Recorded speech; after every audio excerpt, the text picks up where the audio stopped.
ताली से आमंत्रित कीजिए संपत सरल जी। आप सब लोगों का अभिवादन। एक तो ये आपस में संवाद मत करो, कवियों को बड़ा व्यवधान होता है। बस 15-20 मिनट आप सब लोगों के साथ रहना है। सर्दी वैसे भी बढ़ रही है और समय की अपनी सीमाएं हैं कि वक्त आता है, वक्त जाता है। वक्त को संभाल कर रखिए, वक्त बेवक्त काम आता है। बहुत अच्छे भाई, बहुत अच्छे।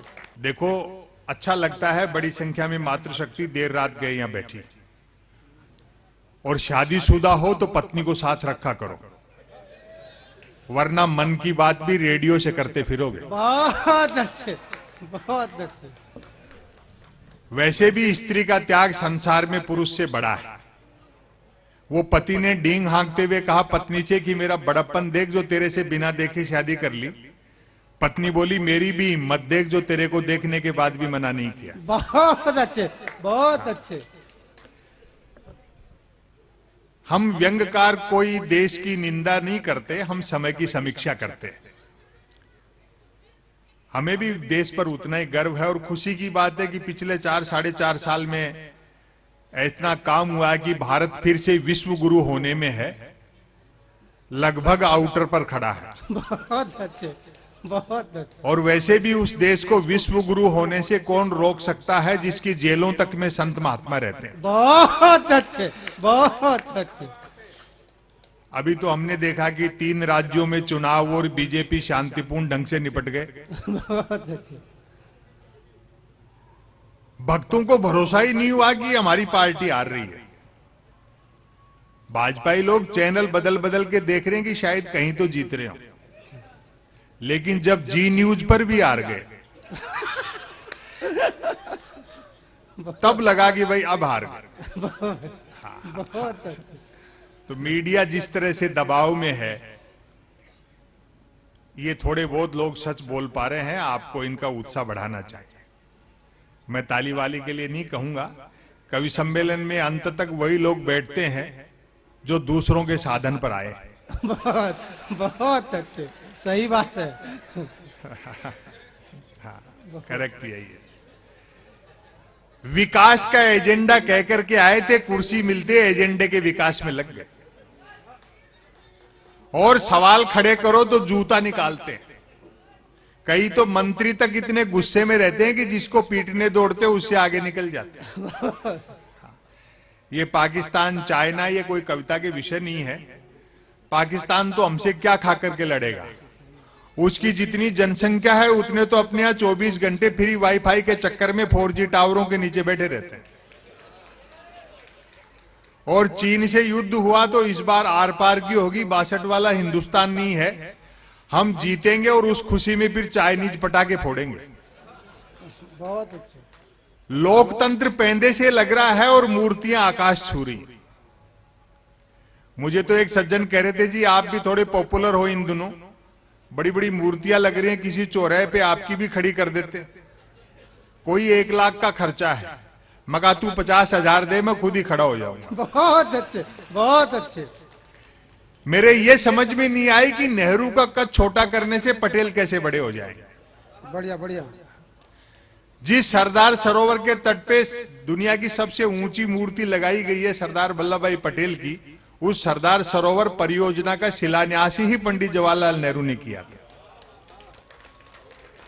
बहुत अच्छा। इस देश में मूर्खताओं से बड़ी चहल पहल है। अभी हमने 30 जनवरी को एक ऐसा हादसा देखा कि गांधी का पुतला बना करके और उसका पुनः वध करने का अभिनय किया गया। अब मुझे तो ऐसी चीजों पे गुस्सा नहीं आता, हंसी आती है। आपको बताओ भाई, जो तमाम सामग्री उन्होंने जो खरीदी और बाद में जो मिठाई खिलाई लोगों को, वो खरीदने के लिए जो पैसा खर्च किया उस पर तो गांधी छपा था। बहुत बड़ी बात हुई, बहुत बड़ी बात। लेकिन इस तरह से महापुरुषों को खारिज करना या मिथुकों के नाम पर लड़ना ये शुभ संकेत नहीं है। लेकिन पहली बार नहीं है। बीजेपी के एक बड़े नेता ने कह दिया था कि बापू का आजादी के आंदोलन में कोई योगदान नहीं रहा। हालांकि हमने उसका बुरा नहीं माना कि भाई हो सकता है खुद के बापू के लिए कह रहे हो। बहुत अच्छे, बहुत अच्छे, बहुत अच्छे। इन्हीं की पार्टी की सरकार हरियाणा में है। वहां के स्वास्थ्य मंत्री ने कहा कि गांधी का जब से नोटों पे चित्र छपाया है, नोटों की कीमत घट गई। यही भारतीय प्रजातंत्र की खूबसूरती है कि शारीरिक और मानसिक रूप से बीमार आदमी भी स्वास्थ्य मंत्री बनाई जा सकता है। बहुत अच्छे। पार्टी अध्यक्ष ने कहा गांधी एक चतुर बनिया थे।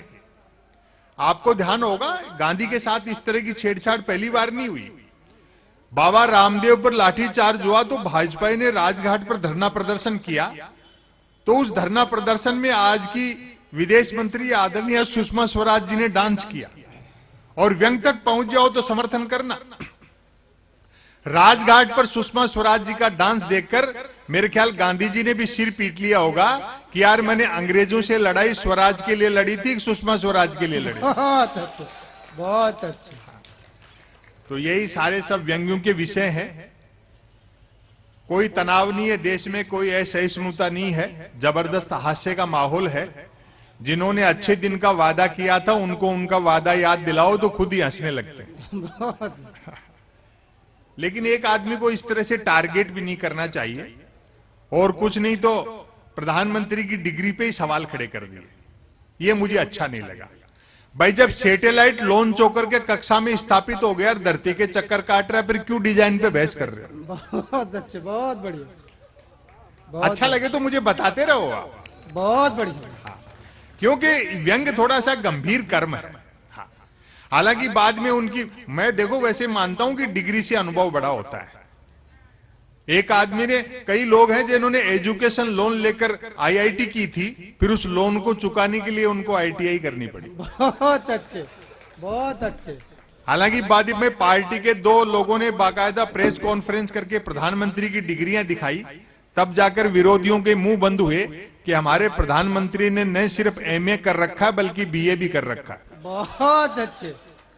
और अभी ये आटापटू कह रहे थे, बोले क्यों भाई साहब, जब प्राइम मिनिस्टर इतने पढ़े लिखे हैं तो मैट्रिक भी करी रखी होगी। बहुत बढ़िया।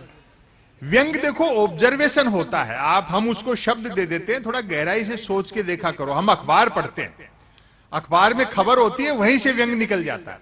अखबार में खबर थी, उसका एक शीर्षक था एक लाइन का, आज भारत के प्रधानमंत्री भारत आएंगे।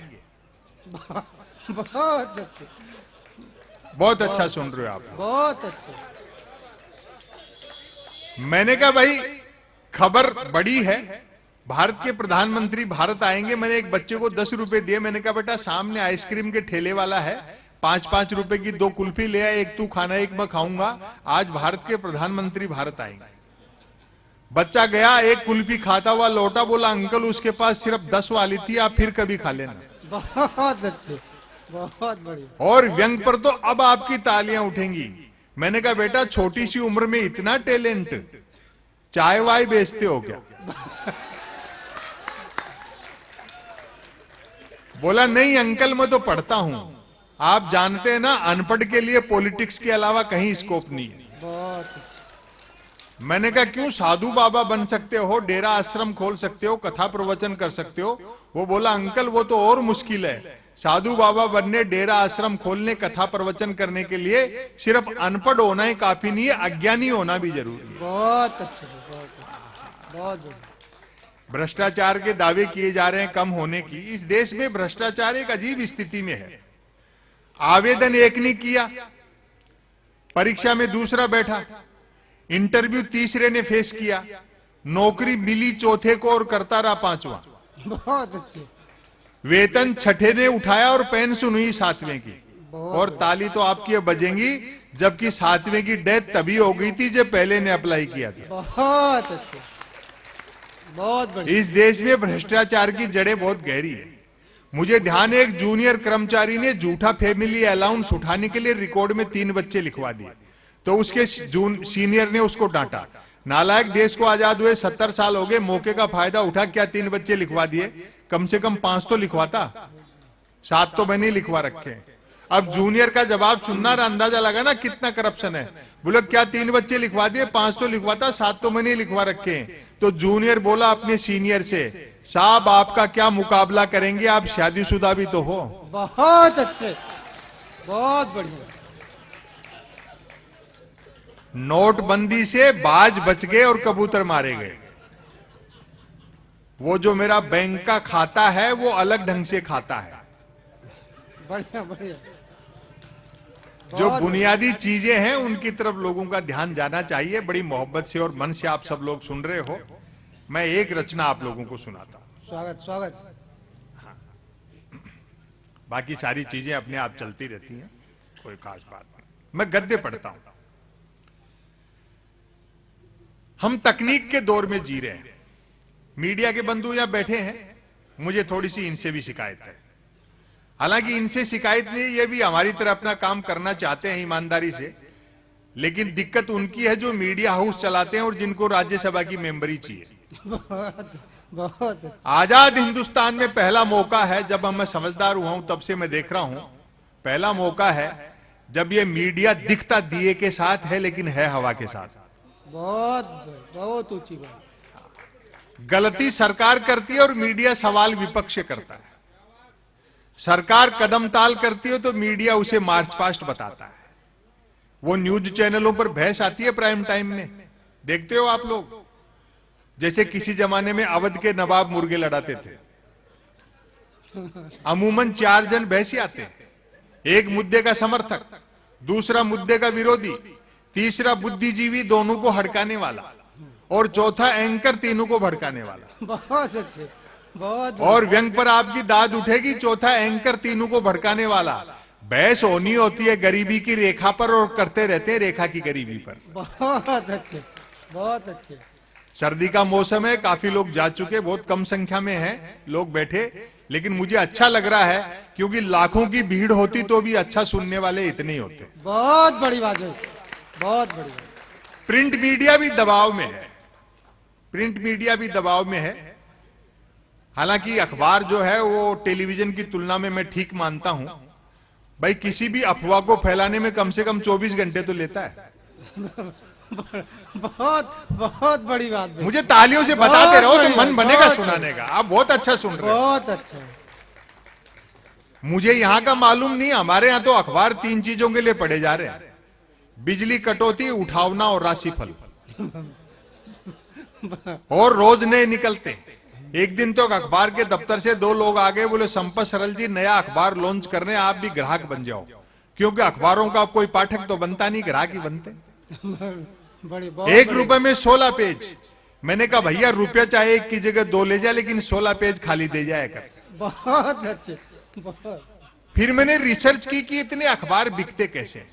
तो अचानक एक दिन एक अखबार के दफ्तर से फोन आया, बोलो संपत सरल जी आज आपका नाम हमारे अखबार में छपा, मैं बड़ा खुश हुआ जी। आपका अखबार कहां मिलता है? बोले हमारा अखबार कोई होकर नहीं बांटता है, जिस किसी का नाम छप जाता है दिन भर वही खरीद खरीद कर बांटता है। बहुत बड़ी, बहुत जबरदस्त बात, बहुत बड़ी। इस मीडिया की बेरुखी पर मुझे ताज भोपाली का एक शेर याद आता है, आपकी दाद मिलेगी कि तुम्हारी बज्म के बाहर भी एक दुनिया है, मेरे हुजूर बड़ा जुर्म है ये बेखबरी। बहुत अच्छा, बहुत अच्छा। लोकतंत्र जिस समय संकट में हो उस समय राजनीति, शासन प्रशासन, मीडिया, लिटरेचर के लोग, इंटेलेक्चुअल लोग अगर ये बेरुखी करते हैं तो वक्त उनका हिसाब लेता है। ये मुगालते में रहते हैं लोग बाग। समय किस तरह से हिसाब लेता है देखिए आप, आपकी तालियां उठेंगी। जिन अंग्रेजों का सूरज नहीं डूबता था उनके वायसराय और राजाओं की यूनिफॉर्म बैंड बाजे वाले पहनते हैं। बहुत अच्छे, बहुत बढ़िया। इसलिए अच्छा सोचिए, स्वस्थ सोचिए। ये जाति धर्म भाषा के संप्रदाय के झगड़े अपनी जगह हैं, लेकिन ऐसा नहीं है, चीजें बदले भी हैं। डिजिटल और ये सारी चीजें हुई हैं, इनसे परिवर्तन भी आया है। आप 1 करोड़ का लोन 59 मिनट में ले सकते हो और 59 करोड़ का लोन लेकर के 1 मिनट में भाग भी सकते हो। बहुत बढ़िया। हाँ, बहुत अच्छा। बाजार का जो दबाव है, 2 चीजें हैं, एक बाजार एक बाजारवाद। बाजार हर युग की जरूरत है। बाजार का मतलब है जरूरत के हिसाब से चीजें बनाना, और बाजारवाद का मतलब है चीजें बना करके जरूरत पैदा करना। बहुत अच्छा। पूरी दुनिया का परिदृश्य आप देखो, लोग सोचते हैं कि प्रधानमंत्री का चुनाव हम करते हैं, जबकि 10-12 मल्टीनेशनल कंपनियां मिलकर के जिसमें चाबी भर देती हैं वो खिलौना चल पड़ता है। बहुत अच्छे, बहुत अच्छे। चालाक अर्थशास्त्रियों ने सारे समीकरण उलट पुलट कर दिए, चुंबक के गुण बाजार में भर दिए और मनुष्य को लोहा बना दिया। मैं बधाई देना चाहता हूं, आपने ये मेला लगाया और लोगों का थोड़ा बहुत काम धंधा चला, 2 पैसे घर में आए, वरना हम पाठ्यक्रम में क्या पढ़ेंगे ये तक भी बाजार तय करता है। मुंशी प्रेमचंद की कहानी ईदगाह इसलिए कोर्स से हटा दी जाती है कि अगर हामिद अपनी दादी के लिए चिमटा मेले से खरीदेगा तो मल्टीनेशनल कंपनियों के ब्रांडेड चिमटे ऑनलाइन कैसे बिकेंगे। वाह भाई, बहुत। तो जो जमीनी चीजें हैं उस तरफ आदमी का ध्यान जाना चाहिए। लेकिन बिजनेस बहुत आसान हो गया साहब, डिजिटल इंडिया होने से काम तो बड़ा कर दिया प्रधानमंत्री ने। मैं तो अभी पिछले दिनों दवा खरीदने गया, तबीयत खराब नहीं थी, डिस्काउंट मिल रहा था, एक्सपायरी डेट की दवाइयां आधी कीमत में मिल रही थी। संयोग से उस दिन धनतेरस थी। मेडिकल वाला बोलो भाई साहब आज, मैंने कहा ऐसा है धनतेरस है, 2 काम है, एक तो आज के दिन कुछ ना कुछ खरीदने का रिवाज है और दूसरा आज के दिन पूरे बाजार में आप ही के यहां सबसे कम भीड़ थी, तो वो भी मजाक पे उतर गया। बोलो ठीक कह रहे हो यार, हम भी सोच रहे हैं आज के दिन हम भी थोड़े बर्तन लगा लेते तो 2 पैसे ठीक से कमा लेते। 10 दुकान छोड़ करके एक सिंह साहब है मेडिकल वाले, वो तो दीपावली पे पटाखे बेचते हैं। उसने जो जवाब दिया आनंद लेना, बोले वो दीपावली पे पटाखे बेचते हैं। मैंने कहा सिंह साहब के पास पटाखे बेचने का लाइसेंस है क्या? बोलो लाइसेंस ही पटाखे बेचने का है, बिना लाइसेंस के तो दवाई बेच रहे। बहुत अच्छे, बहुत अच्छे। जिनको जाना है आहिस्ते से चले जाओ। आप लोग तो धड़ल्ले से जा रहे हो, मेरे टाइम तो कई लोग बंद मोबाइल कान के लगा के निकलते हैं। बहुत हम टेक्नोलॉजी के दौर में हैं। बहुत अच्छे। सोशल मीडिया ने भौगोलिक दूरियां कम कर दी लेकिन आदमी से आदमी को दूर कर दिया। आज अगर सोशल मीडिया का प्रकोप नहीं होता तो मैं समझता हूं कि अब 20-30 हजार से कम लोग नहीं होते। कि उम्रे दराज मांग कर लाए थे 4 दिन, 2 टेलीविजन ने लील लिए, 2 इंटरनेट ने। बहुत बढ़िया। यदि किसी ने कुछ एक अक्षरों तक की नेकी कर डाली हो तो उसको फेंकने के लिए ट्विटर से बेहतर दरिया नहीं है। बहुत अच्छे। जो कुछ नहीं कर सकता वह भी ट्वीट कर सकता है, और एक बार जो ट्वीट करने लगता है फिर वो कुछ नहीं कर सकता। बहुत बढ़िया। पता नहीं इसे सोशल मीडिया क्यों कहते हैं। हजारों किलोमीटर दूर बैठे आदमी से तो हम जुड़ना चाहते हैं चैटिंग से, और बस ट्रेन फ्लाइट में सफर करते हैं तो कोशिश रहती है बराबर वाली सीट खाली रहे। बहुत बढ़िया। मैं तो सोशल मीडिया का लोहा उस दिन मान गया जब एक सज्जन ने YouTube पर मेरे कवि सम्मेलन की एक ही क्लिप को साल में 100वीं बार सुना और नीचे गाली लिखी, लानत है संपत सरल को, नालायक ने साल भर से रचना तो छोड़ो कपड़े तक नहीं बदले। बहुत सोशल मीडिया से फॉर्मेट बदला, पाखंड वही है। पहले हम देवी देवताओं के 16 पोस्ट कार्ड लिखते थे, आजकल फोटो डाल करके 16 शेर मांगते। अपनी समस्या से संबंधित देवी देवता गूगल से डाउनलोड करो, अपनी मनोकामना लिख करके इंटरनेट पे छोड़ दो, घंटे आध घंटे में तो ऐसा वायरल होगा कि आप ही का देवी देवता नई मनोकामना के साथ आपके पास आ जाएगा। बहुत बढ़िया। एक आ गई है सेल्फी। क्या आत्ममुग्धता का दौर है साहब। कैमरे का फ्रेम दिखते ही आदमी जिराफ हो जाता है। मैं तो देखता हूं कई महिलाएं ऐसी सेल्फी की बीमारी है कि हर 10, 15, 20 मिनट में सेल्फी ले लेकर के सोशल मीडिया पे अपलोड करती रहती हैं। आपको सच बताऊं, सुंदरियों के चेहरे देखकर मेरे मन में वही भाव आते जो कभी दर्पण में पद्मिनी का चेहरा देख करके अलाउद्दीन खिलजी के आए हों। और तालियां आपकी अब उठेंगी जोरदार। बड़ा धोखा हुआ साहब, वही सुंदरियां मुझे आमने सामने साक्षात मिल गई, जिनको पद्मिनी समझता रहा वो तो खुद अलाउद्दीन खिलजी निकली। बहुत अच्छे। और कुछ नहीं करना आपको, एक मेल अकाउंट खोलना है जो बैंक अकाउंट खोलने से भी आसान है। बैंक अकाउंट खोलने के लिए कुछ तो आधार चाहिए, मेल अकाउंट तो निराधार व्यक्ति भी खोल सकता है। बाकी 3 जरूरी चीजें हैं, एक अदद स्मार्टफोन, नॉन स्टॉप इंटरनेट और निठल्लापन। लेकिन सोशल मीडिया के फायदे भी हैं। एक तो आदमी घर बैठे आवारागर्दी कर सकता है, और सबसे जो खरी बात कहना चाहता हूं, भरपूर समर्थन करना। सोशल मीडिया का सबसे बड़ा फायदा यह है बेरोजगारी पूरी तरह खत्म हो गई, क्योंकि हर हाथ को काम मिल चुका है। तो ऐसे दौर में इतनी देर रात गए, इतनी सर्दी के मौसम में आप सब लोग बैठ करके इन कवियों की रचनाएं सुन रहे हैं, हम सब लोग आभारी हैं। 5 मिनट आपके और लेता हूं, उसके बाद आपको मुक्त कर देंगे। लेकिन साहब टेक्नोलॉजी के फायदे भी हैं।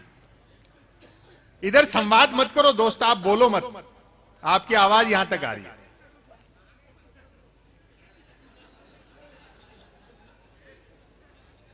लेकिन टेक्नोलॉजी के फायदे भी हैं। अभी ये आटापटू कह रहे थे, बोले भाई साहब क्या जमाना आ गया। देखो एक टाइम ऐसा था, मैं 5 रुपए लेकर के रायपुर के बाजार में निकलता था और घंटा भर में बोरा भर के सामान ले आता था। मैंने कहा आटापटू अब ये संभव नहीं है, क्योंकि हर दुकान में सीसीटीवी कैमरे लग गए। बहुत अच्छे। चीजें तो बदली हैं, लेकिन हमने क्या खोया। बड़ी उम्र के लोग बैठे हैं, कुछ लोगों ने यूट्यूब पे सब सुन भी रखा होगा। कल आप भी मत डाल देना इस पे, यूट्यूब पे रिकॉर्ड कर लिया तो ठीक बात है, ये यूट्यूब इस कला को मार देगी। मैं एक रचना सुनाता हूं, वे भी क्या दिन थे। स्वागत है। जीवन में सुविधाएं कम थी लेकिन सुख बहुत था, संघर्ष था तो रोमांच भी था। आज आप 5 लाख की गाड़ी में चलते हो तो वो आनंद नहीं आता होगा जो कभी पिताजी ने 100 रुपए में सेकंड हैंड साइकिल दिलवाई थी। सही। ऐसा नहीं कि हमने तरक्की नहीं की, लेकिन उसके लिए कीमत ज्यादा दे दी। और वैसे भी तरक्की के जो दावे किए जाते हैं, एक्सप्रेस हाईवे से 10 किलोमीटर नीचे उतरो, हिंदुस्तान आज भी वही। 15 रुपए में पानी की बोतल मिलती है तो तरक्की नहीं है। प्रजातंत्र के गाल पर तमाचा है कि सरकारें 70 साल में देश की जनता को शुद्ध पानी नहीं पिला पाई। बढ़िया, बहुत बढ़िया। मैं तब कहना चाहता हूं, वे भी क्या दिन थे। ठीक है, डिजिटल होना ही चाहिए चीजें। स्मार्ट सिटी की बातें की जाती हैं। जिस स्मार्ट सिटी में सारे काम बटन से होंगे, क्या उसमें भय, लालच, ईर्ष्या, अहंकार और कुंठा प्रतिशोध नहीं होगा? ये सारी चीजें होंगी तो टेक्नोलॉजी हमें सुविधाएं दे सकती है, हम सुखी नहीं हो सकते। कौन सा ऐसा बैंक है जिसमें ई बैंकिंग नहीं होती और सीसीटीवी कैमरे नहीं लगे हैं? फिर वो हजारों करोड़ रुपया खा करके दोस्त कैसे चले गए? बढ़िया, बहुत बढ़िया। टेक्नोलॉजी की अपनी लिमिट है। एडिसन ने जब बल्ब का आविष्कार किया तब बल्ब के कारोबारियों ने भी यह दावा किया होगा कि ये अंधेरे के ताबूत में आखिरी कील है। आज हम देख रहे हैं लोग अंधेरे का फायदा उठाकर चोरी करते हैं और चुराए गए माल का बंटवारा बल्ब जलाकर किया जाता है। बहुत अच्छे। तो जहां से मैं बताओ जो जमीनी चीजें हैं वहीं मैं एक रचना सुना देता हूं। वे भी क्या दिन थे, पहली पंक्ति से पकड़ना। वे भी क्या दिन थे जब घड़ी एक आध के पास होती थी और समय सबके पास था। आज की तरह नहीं था कि फेसबुक पर 5000 दोस्त हैं और परिवार में बोलचाल बंद है। सुनो तो फिर आपकी मोहब्बत भी मिलनी चाहिए। स्वागत है। पुराने समय की विरोधाभास देखें, तब मोबाइल तो क्या लैंडलाइन फोन तक नहीं होता था, अतः झूठ सिर्फ आमने सामने मिलने पर ही बोला जाता था। बढ़िया। खान पान शुद्ध था और याददाश्त अच्छी थी। हर व्यक्ति को 7-7 पीढ़ियां याद रहती थी, अपनी भी और गाली गलौज होने पर दूसरों की भी। बहुत बहुत अच्छे। हमारी प्राथमिक शिक्षा तो ऐसी थी जिसमें शिक्षा प्राथमिक नहीं थी। हमारा 50 बच्चों, 3 अध्यापकों, 2 पेड़ों और एक कमरे का स्कूल हुआ करता था। आज तो इतने के बल पर लोग यूनिवर्सिटी चला रहे हैं। बहुत बढ़िया, बहुत अच्छे। पढ़ाई लिखाई को लेकर कतई तनाव नहीं रहता था, क्योंकि हम विद्यार्थियों और अध्यापकों के बीच एक समझौता था कि सप्ताह में 3 दिन वे स्कूल नहीं आएंगे और 3 दिन हम। बहुत बढ़िया। बोलचाल में राजस्थानी का इस्तेमाल होता था, जैसे आप लोग छत्तीसगढ़िया बोल रहे हैं, छत्तीसगढ़ी भाषा। बोलचाल में राजस्थानी का इस्तेमाल होता था। हिंदी सिर्फ शहरों तक सीमित थी, और मेरा दावा है अगली पंक्ति पर अपनी तालियां रोक नहीं पाओगे। हिंदी सिर्फ शहरों तक सीमित थी और अंग्रेजी तो पीने के बाद ही बोली जाती थी। बहुत अच्छे, बहुत बढ़िया। कई प्रकार के खेल कूद थे। अब तो बच्चे गेम के नाम पर वीडियो गेम खेलते हैं। बच्चे भी क्या करें, खो खो, कुश्ती और कबड्डी तो संसद विधानसभाओं में चले गए। बहुत बढ़िया, बहुत अच्छे। बाकी खेलों को क्रिकेट ने बाउंड्री लाइन से बाहर कर रखा है। जो चैनल खोलो क्रिकेट। एक दिन तो टाइम पास के लिए मैं भी देख रहा था, तो कमेंटेटर ने बड़ी ऊंची फेंकी। जब से धवन और कोहली ने मूछें रखी हैं, तब से धुआंधार परफॉर्म कर रहे हैं। मेरे उस दिन समझ में आई कि दुनिया में महिला क्रिकेट क्यों पिछड़ा हुआ है। अब अपना बचपन याद करो। हालांकि क्रिकेट तब भी खेला जाता था, बैट का मालिक बैटिंग करता था और बॉल का मालिक बॉलिंग। फील्डर भी यही 2 होते थे। बैट टच न होने पर फेंकी हुई गेंद फेंकने वाले को लानी पड़ती थी। एक ओवर कुल कितनी गेंदों का होगा ये गेंद का मालिक तय करता था। बहुत अच्छे। बल्लेबाज पहले गेंद पीटता था, फिर मूड के अनुसार भागकर या चलकर रन बनाता था, तत्पश्चात गेंद लाता था। अब आपकी तालियां उठेंगी। ऐसा भी होता रहता था कि बल्लेबाज की दिन भर गेंद लाने की इच्छा नहीं रहती थी और वह दिन भर रन ही बनाता रहता। बहुत बढ़िया, बहुत बढ़िया। अग्रवाल साहब, हम आवारा पूंजीवाद के दौर में जी रहे हैं। आवारा पूंजीवाद जिसने मनुष्य के भीतर असुरक्षा बोध भर दिया। बड़ी उम्र के लोग बैठे हैं, लाखों करोड़ों जमा हैं, उसके बावजूद तनाव रहता है कल क्या होगा। अपना बचपन किशोरावस्था याद करो, 2 जोड़ी कपड़े होते थे, वो भी बड़े भाई की कोई पैंट शर्ट फिट करा ली, एक पहन लिया, दूसरा धोके सुखा दिया। आज वार्डरोब अलमारी कपड़ों से भरी है, आदमी आधे घंटे तक तय नहीं कर पाता किस पैंट के साथ कौन सा शर्ट मैच करेगा। बहुत बढ़िया, बहुत अच्छा। तब देखें, लोग भूखे उठते तो थे किंतु भूखे सोते नहीं थे। महंगाई बिल्कुल नहीं थी, ईमान के अलावा सब कुछ सस्ता था। और सस्ताई का अंदाजा आप इसी से लगा लें कि फिल्मों में हीरोइनों को पैसा कम मिलता था तो भी कपड़े पूरे पहनती थी। उन दिनों रामलीलाएं मनोरंजन का प्रमुख साधन हुआ करती थी, जिनमें महिला पात्रों का रोल भी पुरुष ही किया करते थे। रामलीला वालों का गले मिलने और गले पड़ने का समय अलग अलग होता था। धीरे धीरे समझ में आएगी। समझ गया। रामलीला मंडली गांव की धर्मशाला में ठहरती थी।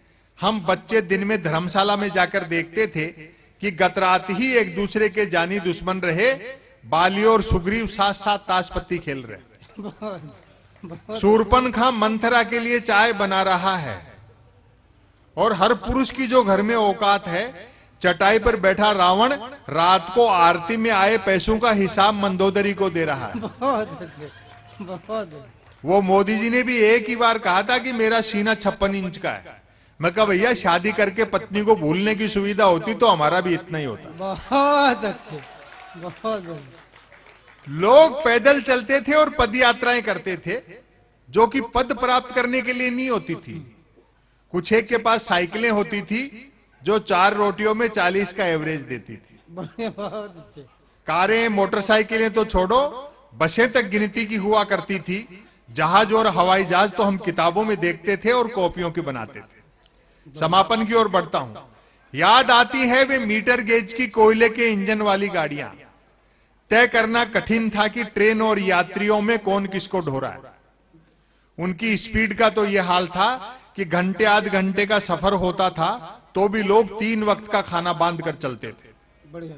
ट्रेन में चढ़ने में जितना पसीना आता था, उतरने में उससे अधिक आता था।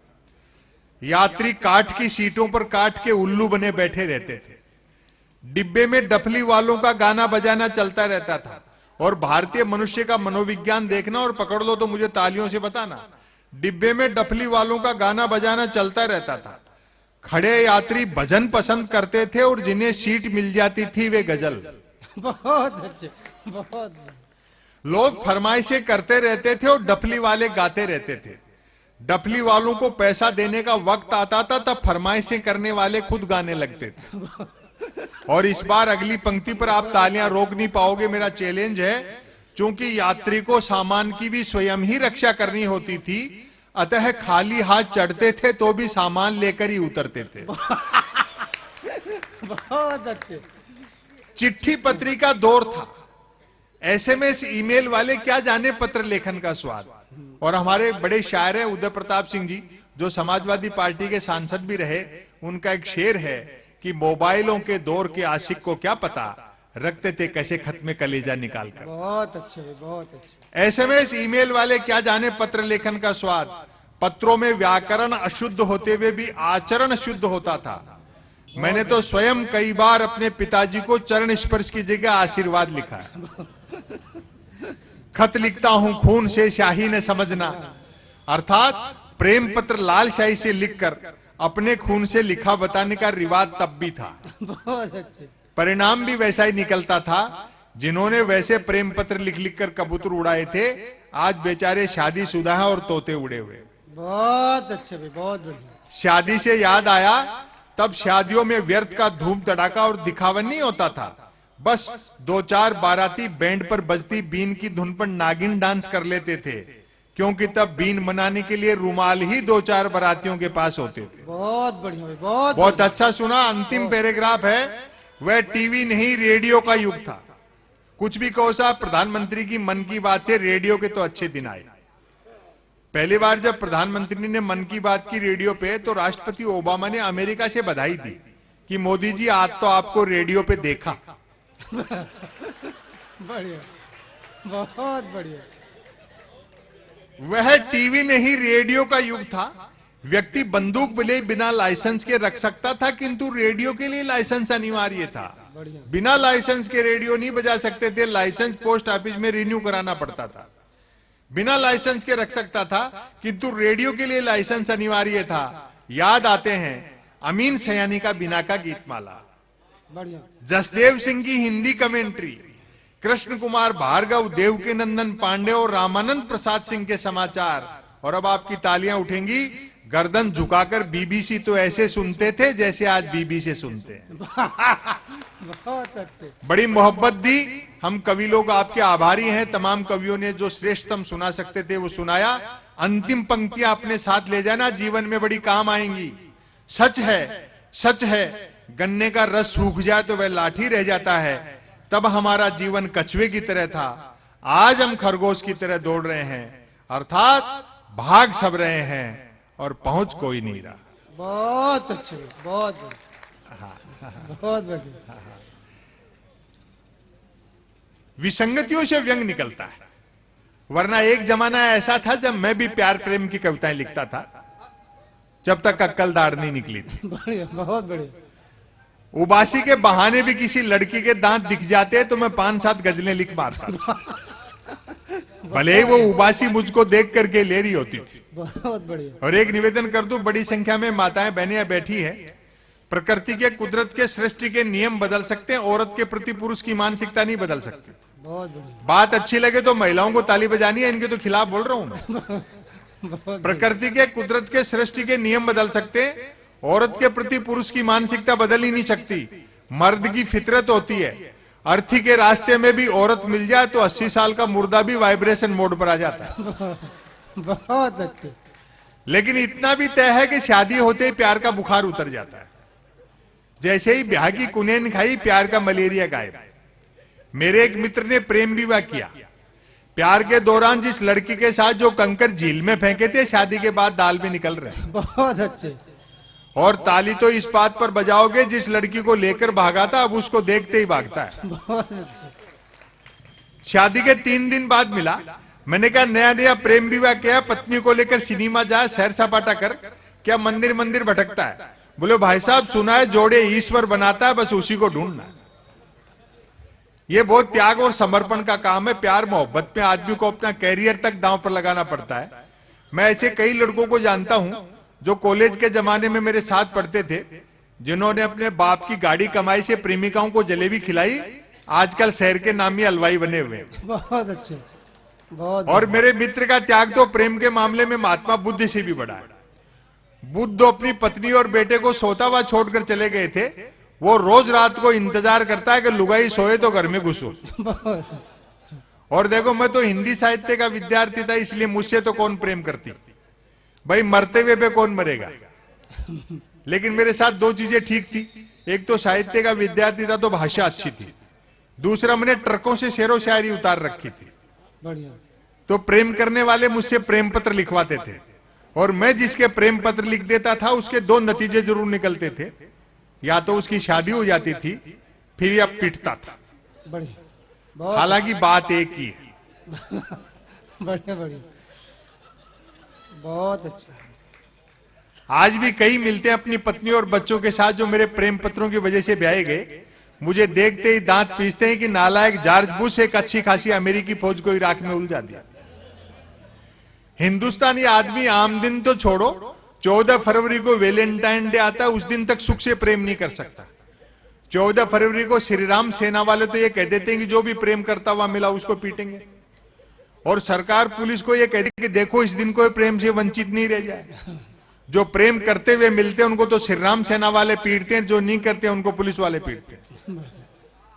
ये वैलेंटाइन डे वगैरह हैं क्या?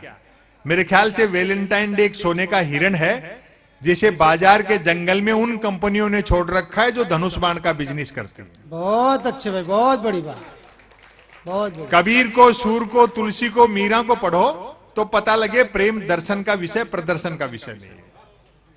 जिन नौजवानों के कंधों पर चुनौतियां हैं, देश की, समाज की, परिवार की, कैरियर की, दोस्तों एक निवेदन कर दूं, कोई प्यार मोहब्बत जैसी बात नहीं, सब ये मीडिया, सोशल मीडिया का खेल है। समय बदल गया, समा का स्थान ट्यूबलाइट ने ले लिया। परवाना जलने की गरज से जाता है तो छिपकली खा जाती है। बहुत तो जो असली बुनियादी मुद्दे हैं उनकी तरफ ध्यान जाना चाहिए। बड़ी मोहब्बत दी आपने, बड़ा मन से सुना, और वरना तो इन लोगों के जितने लाइक आते हैं ना उतनी तो गालियां पड़ रही है मेरे को। हाँ, बहुत बुरा हाल है मीडिया, सोशल मीडिया का, लेकिन मैं क्या जवाब नहीं देता भाई। समय जो है ना वो सिखा देता है। आपके बच्चे भी अगर किसी से उलझते हो तो मना कर दो उनको सोशल मीडिया पे, वो टाइम सब चीजें ठीक कर देता है। जो मार्गदर्शक मंडल में डाल दिए गए उनको आज समझ में आ गई ना कि राम किसी मठ में नहीं घट में रहते हैं। बहुत अच्छे हैं? और जो सोशल मीडिया पे बहस कर रहे हैं बच्चे, नौजवान बच्चे जो इस्तेमाल हो रहे हैं एजेंसियों के लिए, वो भी समझ जाएंगे जल्दी कि कितना भाई इंडिया को डिजिटल कर दो, रोटी गूगल से डाउनलोड नहीं हो सकती। बहुत बड़ी बात है, बहुत अच्छी। हाँ, बुलेट ट्रेन का तो सच्चा किस्सा है, मैं आपको बताऊं, उसको मैंने थोड़ा सा और डेवलप कर लिया था। मैं बनारस गया था, वहीं ये चीजें पैदा हुई। मैंने कहा भाई बुलेट ट्रेन चल जाएगी तो बहुत चीजें बदल जाएंगी। सुनते हैं कि वो बुलेट ट्रेन जो है उसका किराया भी कम होगा और वो सवारियां लेने भी घर घर जाएगी। हाँ, और जापान के प्रधानमंत्री के साथ जो समझौता हुआ है तो बुलेट ट्रेन जरूर चलेगी, क्योंकि शिंजो आबे भारत के प्रधानमंत्री नहीं है। बहुत बड़ी। आप भी रहने दो। नहीं, वो ऐसे लगता नहीं जैसे पूरी भीड़ का लोड 2-3 लोगों पे आ गया हो। और गुजराती दिमाग लगाया अपने प्रधानमंत्री ने। शिंजो आबे से बुलेट ट्रेन के लिए कर्जा भी 50 साल के लिए मांगा। वो जानते हैं 50 साल बाद न देने वाले बचेंगे न लेने वाले बचेंगे। बहुत बढ़िया, बहुत बढ़िया। और साफ कह दिया शिंजो आबे को कि ये चुनावी रेल है, इसमें कोई सवारी नहीं बिठानी है, इसलिए फटाफट चला इसको, भले पटरी वटरी बाद में बिछाते रहना। और 2015 में शिंजो आबे आए थे हिंदुस्तान, तो मोदी जी ने शिंजो आबे के साथ बुलेट ट्रेन के समझौते पे हस्ताक्षर किए और अगले दिन बनारस ले जाकर के शिंजो आबे को 3 घंटे तक गंगा आरती दिखाई। तो शिंजो आबे बोले, मोदी जी जब आप लोगों के पास इतनी फुर्सत है तो काहे को बुलेट ट्रेन चला रहे हो। बहुत बढ़िया, बहुत बढ़िया। लेकिन अपन लोग क्या है जी, जो अंध भक्त होता है ना, हालांकि अंध लगाने की जरूरत नहीं है, भक्त अपने आप में ही अंध भक्त होता है। भक्त उसको कहते हैं जिसकी आंखें तो होती है लेकिन दृष्टि नहीं होती। वो हर पत्थर को देवता मानता है। वो एक भक्त जो है एक माइल स्टोन को देवता समझ करके नारियल चढ़ा रहे थे। तो किसी ने कहा कि यार जिसको तू देवता समझ रहा है वो तो नारियल है, वो तो माइल स्टोन है। वो भक्ति में डूबा था और वो बात जो जवाब दिया उस पर तालियां बताना, मैं विदा होता हूं। बोलो नहीं साहब, ये साक्षात देवता है। देखो इसने यहीं से बता दिया है कि दिल्ली 250 किलोमीटर है। बहुत तो सितारों को आंखों में महफूज रखो, बड़ी दूर तक रात ही रात होगी। मुसाफिर हो तुम भी, मुसाफिर है हम भी, फिर किसी मोड़ पर मुलाकात होगी। बहुत बहुत धन्यवाद आप लोगों का। कवि सम्मेलन कितनी देर चला ये महत्वपूर्ण नहीं है, लोगों ने कैसा सुना ये ज्यादा महत्वपूर्ण है। प्यास बनी रहनी चाहिए ताकि आने वाले जो कार्यक्रम है और उनमें भी जो कवि सम्मेलन होंगे तो एक ललक रहती है कि चल के हमें अच्छे लोगों को सुनना चाहिए। आप सब लोगों का बहुत बहुत धन्यवाद, आभार प्रकट करते हैं। इन सब कवियों के लिए एक बार तालियां बजाइए आप।